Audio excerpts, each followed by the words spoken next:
You know that voice in your head that won't stop analyzing every conversation you had today? The one that replays that awkward thing you said 3 years ago at 2 a.m.? Yeah, that's not a bug. That's a feature. And it might have saved your ancestor's life. Here's what nobody tells you about overthinking. It's not some modern anxiety disorder that magically appeared because we all got smartphones. It's ancient, it's primal. And it's been hardwired into your brain for over 200,000 years. Your overthinking brain isn't broken. It's doing exactly what it was designed to do. The problem? It's designed for a world that doesn't exist anymore. Let me explain something that's going to change how you see your own thoughts forever. Right now, as you're watching this, your brain is running approximately 70,000 thoughts per day. That's nearly 3,000 thoughts every single hour. Most of them you don't even notice, but some of them get stuck, they loop, they spiral, and suddenly you're lying in bed at midnight, dissecting a text message you sent 6 hours ago, wondering if you used the wrong emoji. This isn't random. This is your survival mechanism misfiring. Think about your ancestors for a second. Let's call one of them Sarah. Sarah lived about 50,000 years ago. She's walking through tall grass on the African savanna. She hears a rustling sound behind her. Now, Sarah has two choices. She can ignore it and keep walking, or she can stop, analyze every possibility, and assume the worst. The Sarahs who ignored the rustling, they became lunch. The Sarahs who stopped and overthought every single noise, every shadow, every unusual pattern, they survived. They had children, and those children inherited something crucial, a brain that defaults to worst-case scenarios. You are descended from the most paranoid, anxious, overthinking humans who ever lived. The chill, relaxed ones didn't make it. Their genes died with them. Your anxiety isn't a personality flaw, it's a trophy. It means your ancestors were phenomenal at not dying. But here's where it gets interesting. That same mechanism that kept Sarah alive is now triggered by an email from your boss that says, "Can we talk tomorrow?" Your brain can't tell the difference between a lion in the grass and a vague text message. The threat detection system is the same, so it does what it's designed to do. It analyzes, it predicts, it catastrophizes, and the more intelligent you are, the worse it gets. Studies from the Department of Psychology at SUNY Downstate Medical Center found a direct correlation between high IQ and anxiety disorders. People with above-average intelligence are significantly more likely to suffer from chronic overthinking. Why? Because a smarter brain is better at imagining threats. It can simulate thousands of potential futures, most of them bad. Your brain isn't trying to torture you, it's trying to prepare you for every possible danger. The problem is, it was calibrated for a world where dangers were simple and immediate.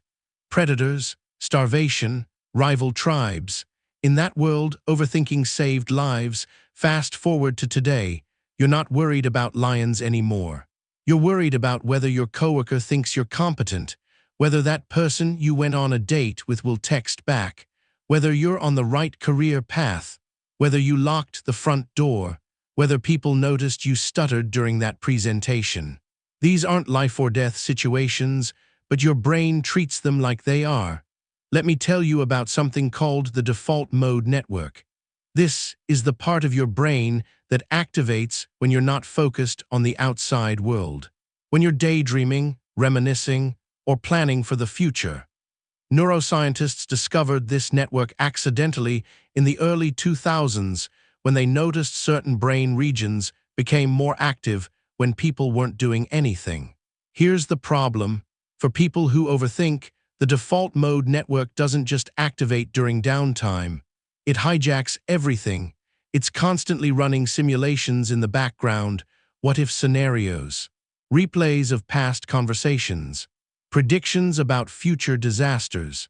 Research from Harvard University found that people spend almost 47% of their waking hours thinking about something other than what they're currently doing. And those wandering thoughts, they don't make people happy. In fact, the study found that people were less happy when their minds were wandering, regardless of what they were doing. Your brain is literally making you miserable by trying to protect you. But wait, there's more to this story. Overthinking doesn't just happen randomly, it has triggers. And the biggest trigger, uncertainty. Your brain hates uncertainty more than it hates actual danger. At least with danger, you can fight or run. With uncertainty, you're stuck. You can't solve a problem that hasn't happened yet. You can't fight an enemy you can't see. So what does your brain do? It fills in the blanks. It creates stories. It invents scenarios. Because a terrible certainty feels safer than an unknown possibility. Think about the last time someone didn't text you back for a few hours. Your brain didn't just accept the uncertainty. It wrote an entire narrative. They're mad at you. They're ghosting you. They met someone better. They realized you're boring. You said something wrong. It's over. Then they text back. Sorry, my phone died.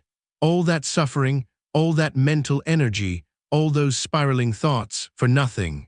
This is what psychologists call intolerance of uncertainty, and it's one of the strongest predictors of anxiety and overthinking. People who can't handle not knowing will mentally exhaust themselves trying to gain control over things they can't control. Your ancestors needed this trait. If Sarah saw strange footprints near her camp and didn't obsess over what they meant, she might wake up to a predator. Her intolerance of uncertainty kept her alert, kept her analyzing, kept her alive. You inherited that same intolerance, but now you're using it to analyze text messages. Now here's what nobody talks about. Overthinking isn't always bad. I know that sounds crazy, but stick with me. Some of history's greatest innovations came from people who couldn't turn their brains off. People who analyzed problems from every angle, who saw patterns others missed, who asked what if 1,000 times until they found an answer that worked. The same brain that keeps you up at night worrying about embarrassing moments is also the brain that can solve complex problems, create art, write stories, and innovate. Overthinkers built civilizations. They invented tools, agriculture, medicine, technology, because they couldn't stop asking questions, couldn't stop analyzing, couldn't stop imagining different possibilities. The issue isn't the overthinking itself. It's where you direct it. When your overthinking focuses on threats that don't exist, on social interactions you can't change, on futures you can't predict, it becomes destructive. But when you channel that same mental energy toward problems you can actually solve, toward creative projects, toward learning and growth, it becomes your superpower. Leonardo da Vinci was a chronic overthinker. He left most of his projects unfinished because he couldn't stop analyzing and improving them. He filled thousands of pages with notes, sketches, questions, and observations. His inability to quiet his mind gave us some of the most brilliant inventions and artwork in human history. Charles Darwin spent decades overthinking his theory of evolution before publishing it. He considered every possible counterargument, every potential flaw, every alternative explanation. His overthinking made his work bulletproof. Marie Curie was so obsessed with her research that she carried radioactive materials in her pockets and kept them in her desk drawer because she loved watching them glow. Her relentless analysis and inability to leave questions unanswered led to discoveries that changed science forever. These people didn't succeed despite their overthinking. They succeeded because of it. They just learned to aim it at something useful. But here's the brutal truth most people don't want to hear. Your brain will never fully shut up. That's not how it works. The voice in your head, the constant analysis, the mental simulations, they're not going away. Because they're not supposed to. They kept your species alive for millennia. What you can change is your relationship with that voice. Right now, you probably treat your overthinking like an enemy. You fight it. You tell yourself to stop. You feel frustrated when your mind won't quiet down. And that resistance, it makes everything worse.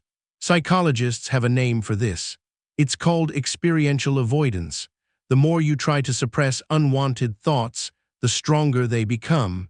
Tell yourself not to think about a pink elephant, and guess what you're thinking about for the next 5 minutes. Your overthinking gets worse when you fight it because your brain interprets that fight as confirmation that something is wrong. If you're trying so hard to stop these thoughts, they must be important. They must be dangerous. So your brain doubles down. It produces more thoughts, more analysis, more what-ifs. This is why distraction doesn't work, why positive thinking doesn't work, why telling yourself to just relax doesn't work. You're treating the symptom, not the cause. The cause is simple. Your brain is doing its job. It's looking for threats. And in the modern world, almost everything can be interpreted as a potential threat if you think about it long enough. So what's the solution? First, you need to understand that your overthinking brain isn't broken. It's sensitive, it's thorough, it's vigilant. These are features, not bugs. The same brain that makes you anxious about social situations also makes you empathetic. The same brain that replays your mistakes also makes you self-aware and conscientious. You wouldn't be as kind, as creative, as thoughtful, or as careful if your brain wasn't wired this way. Second, you need to recognize that thoughts are just thoughts. They're not facts. They're not predictions. They're simulations your brain is running to keep you safe. When your brain says, everyone thinks you're awkward, that's not truth. That's a simulation. A worst-case scenario your ancestors needed to consider to survive. You don't have to believe every thought your brain produces. You can observe them without attaching to them. You can let them pass through like clouds in the sky. Third, and this is crucial, you need to give your overthinking brain something productive to do. If you don't direct that mental energy, it will default to worrying about things you can't control. But if you channel it into learning, creating, problem-solving, or helping others, it becomes incredibly powerful. Overthinkers make exceptional researchers, writers, strategists, designers, and therapists. Because they see details others miss. They consider angles others ignore. They prepare for scenarios others never imagine. Your overthinking isn't a curse. It's raw cognitive horsepower. The question is whether you're driving it towards something meaningful or spinning your wheels in the mud of anxiety. Here's something that might blow your mind. Studies show that people who engage in constructive repetitive thought, which is basically overthinking aimed at problem-solving, show increased activity in the prefrontal cortex, the part of your brain responsible for complex planning and decision-making. The same overthinking pattern that causes anxiety when aimed at unsolvable problems literally makes you smarter when aimed at solvable ones. Your brain has been trying to protect you since the day you were born. It scans for danger. It remembers past pain so you won't repeat it. It imagines future disasters so you can avoid them. And yeah, most of the time it's completely wrong about what's actually dangerous. But it's trying. It's working overtime to keep you safe. And maybe, instead of hating it for that, you can appreciate the intention even when the execution is flawed. Your overthinking brain saved your ancestors from extinction. It helped them survive ice ages, predators, famines, and countless threats you'll never have to face. And now it's yours, not as a punishment, but as an inheritance. The question isn't how to stop overthinking. The question is what you're going to do with one of the most powerful pattern recognition, problem-solving, simulation-running machines in the known universe. Because that's what you have, sitting right between your ears. A survival mechanism so sophisticated it can imagine futures that don't exist, solve problems that haven't happened yet, and create meaning out of chaos. Your brain won't shut up because it's not supposed to. It's supposed to keep you alive, keep you growing, and keep you asking questions. So maybe the next time you're lying awake at 3 in the morning, replaying that conversation from earlier, instead of fighting it, just acknowledge it. Thank your brain for trying to protect you, and then gently redirect that incredible mental energy towards something that actually deserves it. Because you're not broken, you're not defective, you're not too much. You're exactly what 200,000 years of evolution created. A thinking, analyzing, pattern-seeking human with a brain that refuses to quit. And that's not a bug, that's the whole point. If this changed how you see your own mind, Subscribe for more videos that make you rethink everything you thought you knew about yourself.